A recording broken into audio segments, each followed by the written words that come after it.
Tá an Gheimhridh take, agus chun bug amach an teach tastíon cóta lámhí ní snúd agus hata.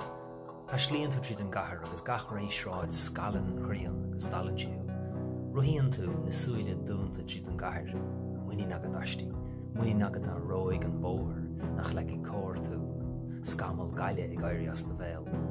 Tíonn tú síos an staire isteachtar as an fob, brúann tú tríd an slua trí chóráite, trí chrac, agus rót dat a chóirde sit is snug.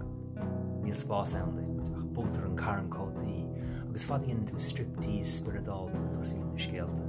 Tá sí trína ceir fionta rót, caiith tú bresús le.